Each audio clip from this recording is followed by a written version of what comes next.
Assalamualaikum warahmatullahi wabarakatuh. Salam gila, salam dari Lampung, Wai Kanan, salam kopi panas, salam rokok lintingan atau tingwing linting dewi dan rokok Samsu. Di sini saya akan mencoba bukan klarifikasi sih. Ya, akan menyampaikan pendapat-pendapat atau saran. Tapi ya tidak semua gitu loh, tidak semua orang, atau adalah oknum-oknum yang saya lihat di video yang mengaku namanya Gus juga, ya ada Gusnya gitu ya. Saya nggak ngerti sih Gus itu. Kalau saya Gus dulu anak kecil tuh, kalau di Banten tuh manggil anak kecil tuh Gus, merini Gus, aja mengkonon ya gitu. Jadi saya nggak ngerti lah tuh Gus ya. Saya nggak mau membahasnya, gelar-gelar itu saya nggak paham. Jadi saya kalau nggak paham nggak mau ngomong sih. Intinya saya akan menjelaskan beberapa yang mengaku Gus atau orang-orang yang ngerti diantaranya, atau orang pintar tersebut ya diantaranya ya, atau diantara gue yang mengaku Gus nih, nggak semua loh. Ini dengan power tinggi nih. Ada yang lillahi ta'ala, saya juga muhabalah, muhabalah ya apa tuh itu nggak ngerti sih bahasa ini ya, bahasa Arab itu. Itu katanya itu semua nggak bener kan gitu. Ya sih oke, kita terima, cuman ya nggak perlu ngotot juga sih, tinggal dakwah ceramah diluruskan, nggak cari-cari power kan. Nah kalau dengan power tinggi ini kan nanti timbulnya akan apa ya, timbulnya tambah runcing gitu loh. Permasalahan mungkin Samsudin sama Marcel ini mau beres, timbulnya nambah lagi kan ini.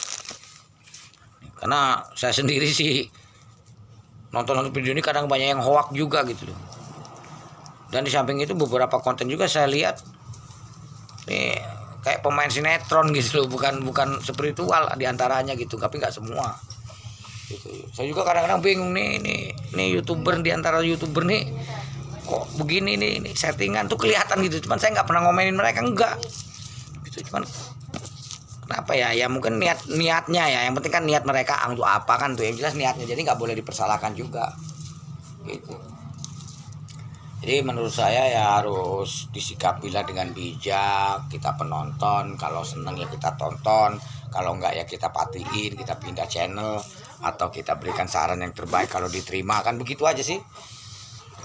Karena karena apa yang kita tanam ini akan menuai, yang ngerinya ini kan.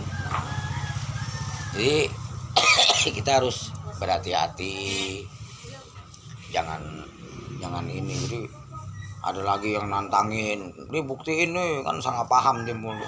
Terus saya lihat dia orang pengobatan, sedangkan Marcel kan nggak ini ya, nggak menantang, nggak menyalahkan penerapi. Saya juga penerapi loh, penerapi saraf gitu. Jadi saya nggak, karena saya bukan dukun ya, saya nggak merasa bisa juga, jadi saya nggak pernah panas dengan hujatan Marcel apa itu enggak. Ya bagus juga sih, cuman ada salahnya ya, namanya manusia kan penilaiannya beda-beda ya. Bagi saya Marcel ada benar ya ada salah kan gitu. Memang kesalahan dia itu yang saya ingat, yang saya tahu nih, kalau saya salah saya minta maaf nih sama Marcel. Kalimat dia itu, dukun ini hanya dua, kalau nggak penipu ya cabul. Nah tapi dukun yang mana kan belum tentu semua dukun menurut saya gitu. Mungkin ini, tapi sesungguhnya ada sih para dukun yang belum ini. Mungkin saya lihat di video itu ada yang laporin kasusnya ke polisi ya kan, Pak, persatuan para dukun itu. Ada juga yang diam duduk di rumah dengan senyum manis, banyak, karena mereka tidak merasa terusik gitu loh. Karena apa? Karena untuk yang orang saksi beneran ini nggak mungkin keluar loh, nggak mungkin keluar. Itu saya udah udah lihat video Demian juga tuh. Demian itu kan udah menjelaskan itu. Jadi sama saya dengan prinsip Demian, yang asli punya nggak mungkin keluar, kayak santet itu. Jadi bahkan Demian pernah cerita, saya juga pernah kesantet gitu. Terus akhirnya pertanyaan Demian ke host tersebut yang menanyakan, lo tahu rasanya gula? Tahu. Apa? Manis. Nah coba rasanya manis. Kan nggak tahu, artinya harus mencoba rasa manis dulu. Artinya begitu pula orang yang ngomong santet. Jadi lo tahu santet? Tahu. Tapi nggak tahu karena belum merasakan kan gitu. Karena belum merasakan disantet gitu. Kayak saya ini dulu pernah punya penyakit ada bulat ya kayak bola bekel muter-muter.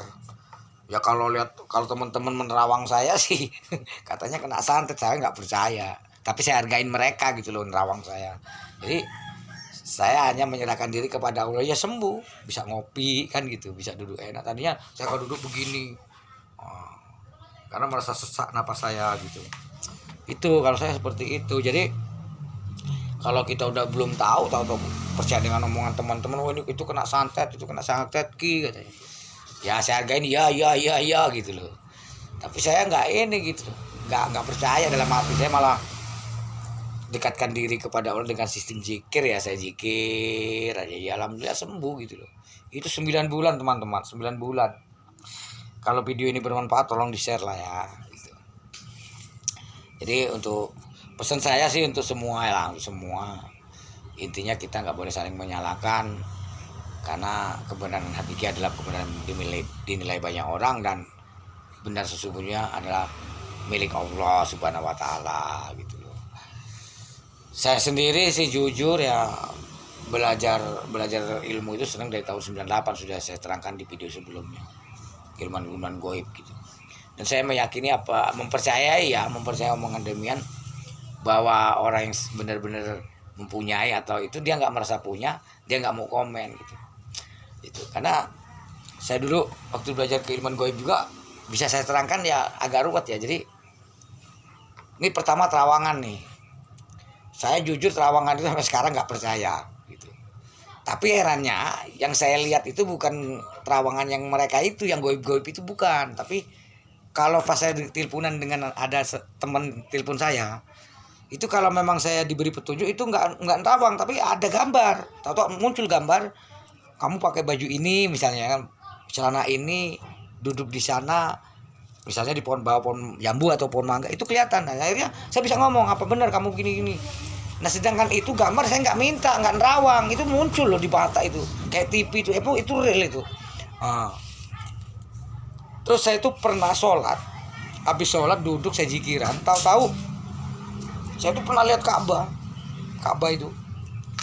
Jadi bingung saya sampai istighfar, baca subhanallah, berhenti saya itu. Jadi sampai sekarang membuka mata batin ini kata bisa nerawang tuh, waduh udah capek saya, udah capek, beribu-ribu kali melek, beribu-ribu amalan lah istilahnya.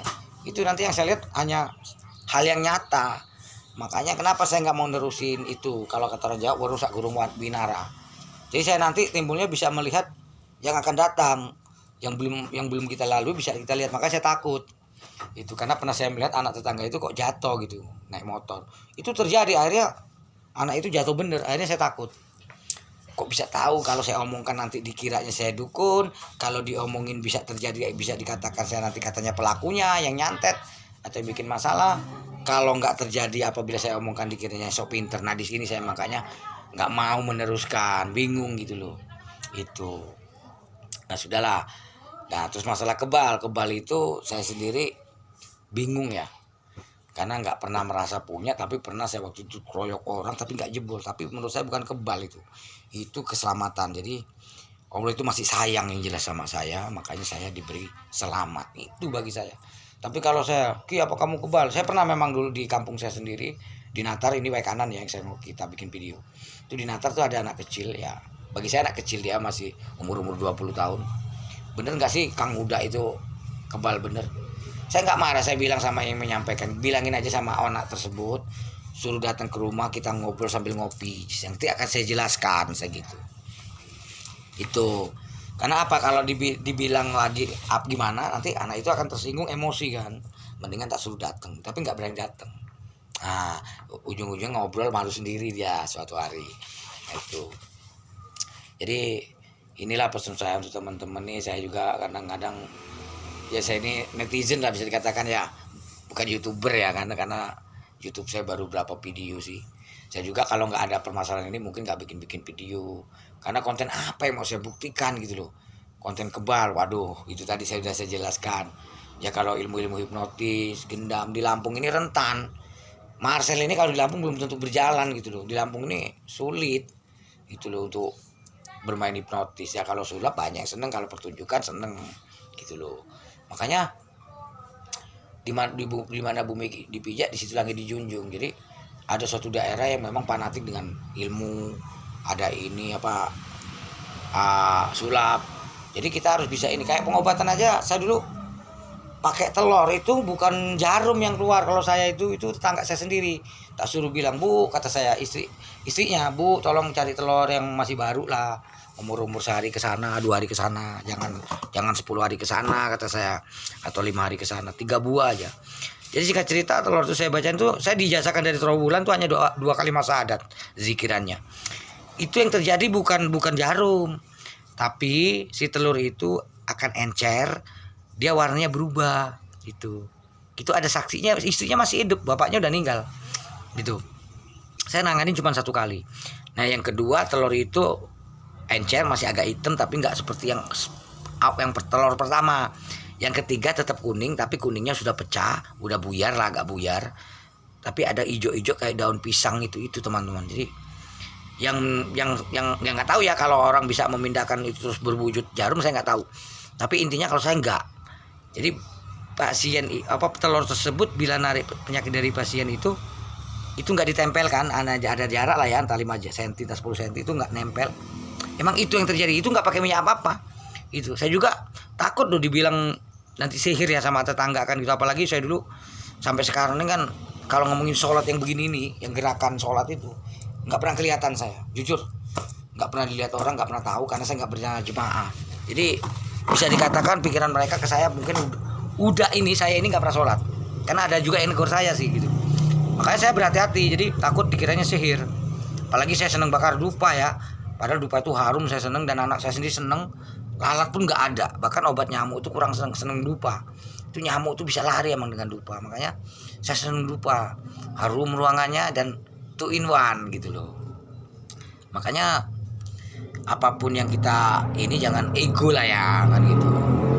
Terus kalau bicara goib ya saya yakin, karena terawangan itu saya nggak percaya ya, bukan nggak ada, saya nggak percaya. Tapi kalau saya duduk jikiran, kadang-kadang saya bisa melihat memang. Cuman pertanyaan saya gini, ini tipuan apa-apa, cuman gitu, saya nggak pernah mempercayai akhirnya. Takut jebakan, karena misalnya saya tujuannya jikiran pengen menghadap Allah gitu, ya udah itu aja, nggak mau kejebak. Pernah waktu itu saya curiga di bonsai saya yang ini, di kanan saya ini ada bonsai, nah tangan saya ini, nah bonsai saya banyak ya, jadi itu ada mustikanya, itu saya foto, saya tunjukin mertua, bagus bener, sinarnya itu pink, warnanya bagus bener. Tapi saya nggak mau ngambil, nggak mau apa gitu, karena juga satu nggak bisa ngambil, kedua saya juga takutnya mah kejebak kemusyrikan ya, katanya menduakan Tuhan nanti. Nah itu saya takut, karena saya di agama ini kan cetek banget gitu. Jadi saya nggak tahu yang namanya mondok-mondok itu enggak. Tapi kalau ke Jawa saya memang menemui ya teman-teman itu kan beragama, berilmu-ilmu lumayan lah agamanya ya. Jadi sering ngobrol-ngobrol, sharing-sharing gitu. Tapi saya menyikapinya dengan yang ini tadi, perbuatan gitu loh. Jadi kalau menurut saya, banyak kita mengaji kitab, tapi kitab diri nggak dibuka, nggak dibaca, ini timbulnya kesombongan nih. Iya kan, adu-adu tafsir, kurang welas aslinya, perasaan saya seperti itu. Makanya saya dasar nggak bisa baca Quran, jadi saya nggak mengaji kitab, hanya saya mengaji kalau begini jangan, itu teman-teman. Ya sudah teman-teman, ada salah kata saya minta maaf ya teman-teman. Assalamualaikum warahmatullahi wabarakatuh.